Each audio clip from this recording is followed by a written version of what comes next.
Hello.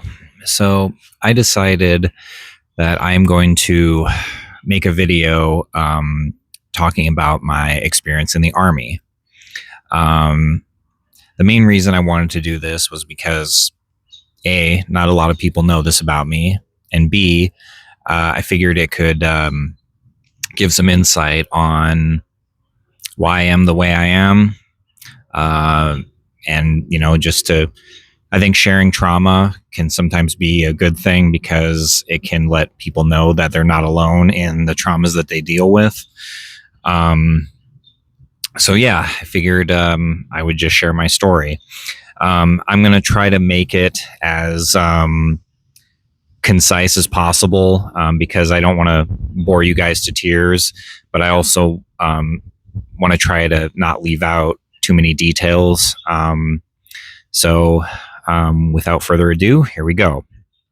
So, I joined the Army when I was about 17 years old, which is crazy to think about because that's like 22 years ago.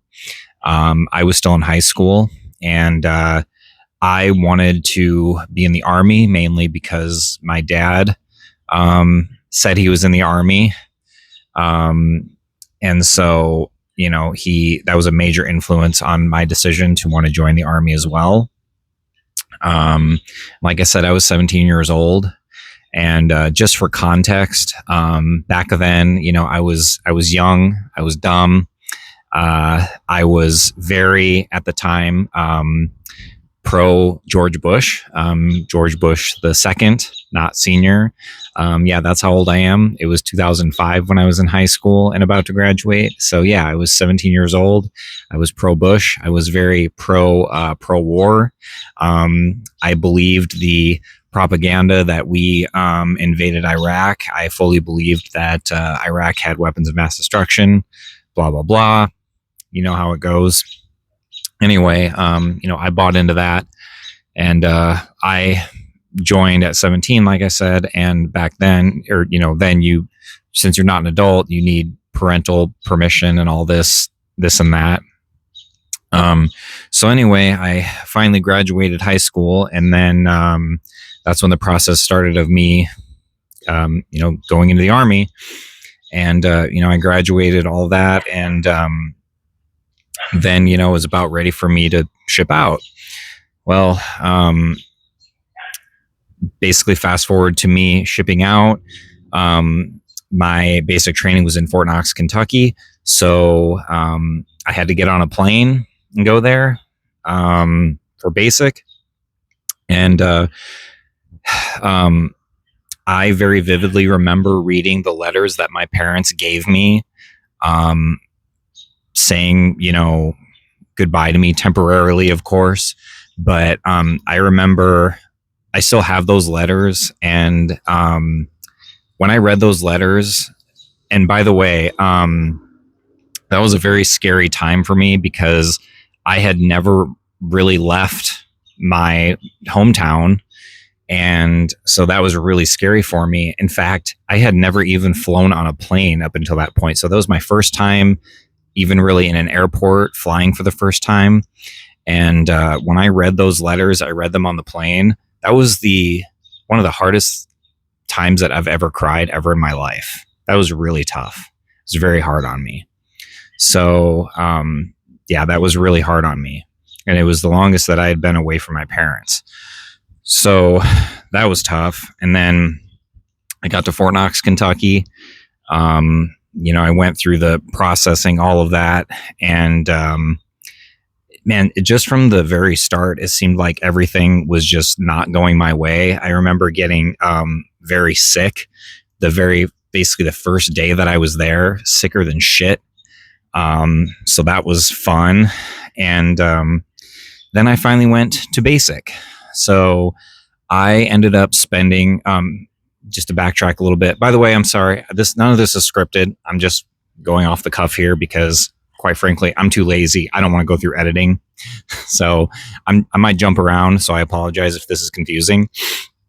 Um, my MOS, which by the way, that means a military occupational specialty, when I joined was going to be a cavalry scout, 19 Delta, which is basically armored reconnaissance. So I would basically be part of, armor groups of soldiers that would go way ahead of the main army to recon areas and scout. Stuff like that. So it was a combat job. It would be right at the front lines. I had read that the basic training for this was like basically the second hardest basic training in the United States. It was very hard. So basic training then started. And it was very tough. It was very hard. The drill sergeants were very scary people. It's exactly like what you imagined in the movies where you get off the bus and they start screaming at you immediately. They immediately had my number right away. It was hard for me right away because I was just, an awkward kid. I constantly fucked up. I was on their radar right away. So yeah, it was pretty tough for me. But kind of fast forward a little bit, I ended up being in basic for 5 full weeks. And then one day my foot really started hurting really bad. And I ended up marching 5K, which is about 3 miles, on my foot. And I was kind of limping. So I was falling behind everybody. And it turned out I had a really bad stress fracture in my left foot, specifically in my second metatarsal in my foot, which, if you know anything about anatomy, it's basically just pretend this is your foot. It's these bones here. One of my bones was basically broke. I got an x-ray, and this is what your bone is supposed to look like. This is what mine looked like. It was like snapped in half. So I had a really bad stress fracture in my left foot. And I walked five kilometers on that foot. The next day I went to the drill sergeants and I showed them my foot, and they told me to go to sick bay. And so I did. And then they basically determined that I had a really bad stress fracture, so I couldn't train anymore. And to make matters even worse, it turned out that I was going to have to start basic completely over again because I didn't qualify with my rifle. Yeah. Fun fact is I've been around guns all my life. I'm a good shot. I know how to use a rifle, but I didn't qualify with my rifle. So I was going to have to start basic all over again with completely new people. So that sucked when I found that out. And so basically what ended up happening is they sent me to a medical rehab battalion. Basically, it's where soldiers go when they're trying to rehabilitate until they can either get sent home or they get sent back to basic. So I got sent to that place. Now, it wasn't bad starting out. And just as a disclaimer too, I might get my time frame mixed up because it was so long ago. I just don't remember a lot of it, and I blocked a lot of it out. So if I get my times mixed up, I apologize. But anyway, so I ended up being there for quite a while. I don't remember how long, but basically this is when stuff started to get really bad.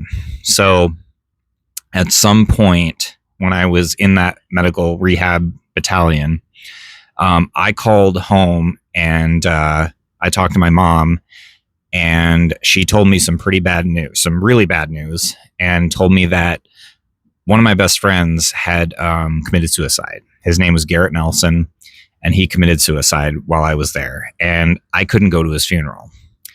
That was absolutely devastating to me, and that was really, really, really hard. And I was already kind of depressed because I got kicked out of basic.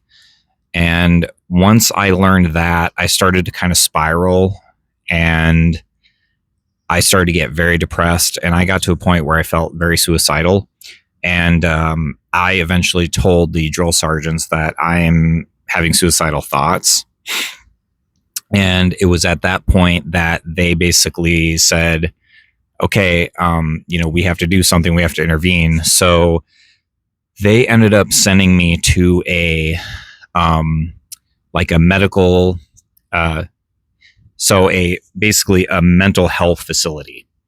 And I got sent there, and for context, I ended up staying there about 30 days. So I was in a mental hospital essentially for 30 days. And they started giving me Lexapro. I was going to like therapy, all this stuff. And for context, which made all this much worse, was the fact that I couldn't go outside. You could go outside, but it was like a concrete or like a brick wall surrounding the outside area. That was my outside time. I couldn't go walk around. Like, I didn't have the freedom to do that. I couldn't leave. So I wasn't in basic anymore. Or I wasn't in basic, and I wasn't on base, but I couldn't do anything. I couldn't go outside. It was terrible. So that just made it worse. Eventually got to a point where they're like, okay, we're going to send you back.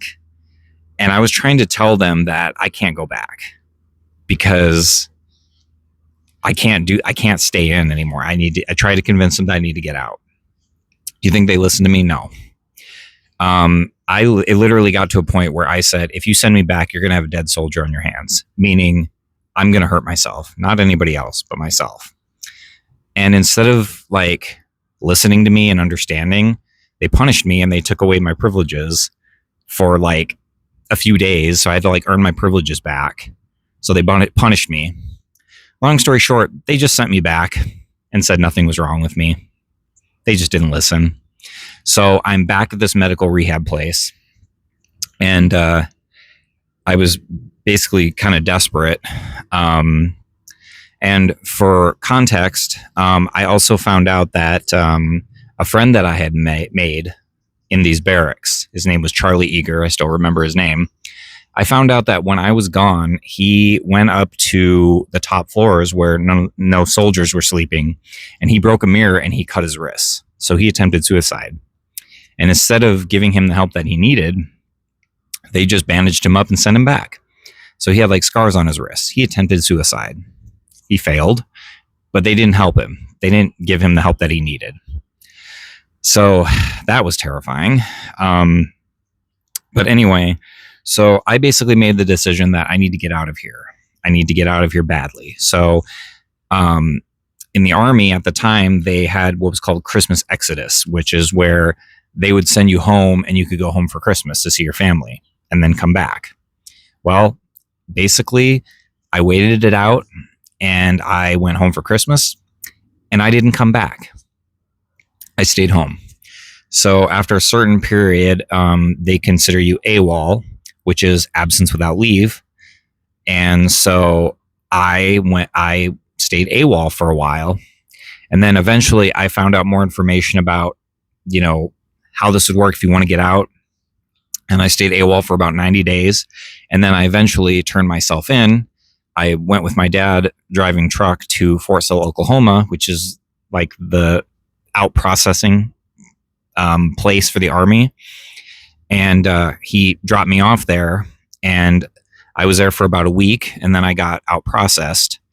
And I was there for about and then I was there for, like I said, I was there for a week, and then I got out processed. Actually, I just realized I'm going to backtrack a little bit because there's another thing I forgot to mention. When I got sent back from that mental health facility, the barracks that I was staying at, they basically put them on lockdown.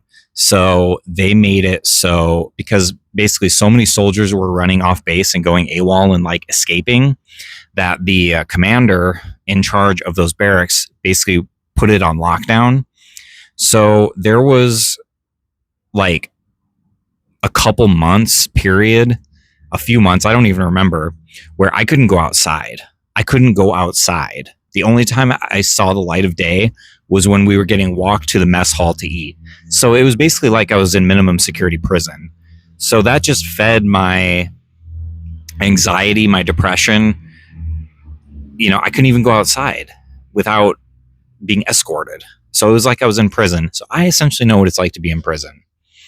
Yeah. So anyway, going back to getting out processed, I ended up getting discharged with an other than honorable discharge, not a dishonorable discharge. And so I was out of the Army now. So I was back home. I was out. And so that is basically my story of the Army. It was very traumatic for me. I spent a lot of time having PTSD from that experience. And there were, I had months where I would have nightmares of where I would be like stuck in my bed in the barracks and I couldn't get out of bed. I was like paralyzed and I couldn't move. And I was the only one in the barracks at night. So I had nightmares like that for months after. I don't have really those nightmares anymore, those dreams. So that's good. But it was bad. It was really bad. So, basically the lessons that I've learned from that is, I don't know if I would say even lessons, but like it changed my brain chemistry completely. I went from being not an empathetic person, pro-war, blah, blah, blah, to, realizing the importance of empathy and realizing that I don't want to be a hateful person. I dealt with a lot of misogyny, sexism, racism. The way a lot of soldiers talked about women was terrible. And I realized I didn't want to follow that path. I didn't want to be like that. In the Army, they try to dehumanize the enemy because let's be honest, if you view the enemy as humans, you're less likely to kill them. If you view them as humans, you're not as likely to, shoot them, right?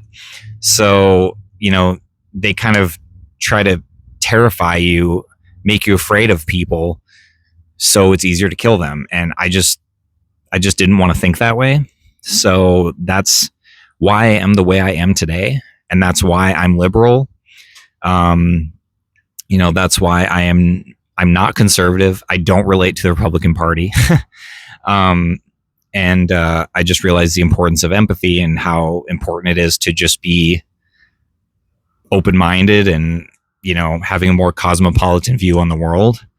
And it was a very traumatic experience, but I wouldn't trade the experience for the world because it made me the way I am today. And I'm glad that I experienced it because it changed my brain chemistry for the better. So that's pretty much it in a nutshell. One last thing that I forgot to mention is there was a very specific moment that was kind of a turning point for me. Is I was in the mess hall eating, and one of the drill sergeants there, he was a very kind guy, but at one point he made mention about me being at home. And for some reason, when he mentioned home, I just started crying. Just bawling in front of a bunch of men, just crying like a baby because I missed home so much. He took me outside and he took his hat off and he just spoke to me like a human, which I really appreciate because he didn't dehumanize me. He didn't insult me. And to this day, I still remember that, how he talked to me like an actual human. So I appreciate that, and the takeaway from it too is I realized that not everybody in the Army is bad, but a lot of them are. And I wanted to be like him. I want to be that person. I want to be a human, not just this mindless fucking killing machine. Anyway, that is pretty much my story of the Army. So I hope you guys enjoy the story. And like I said, if you've ever experienced something traumatic in your life, you're definitely not alone. And if you have any questions, feel free to ask.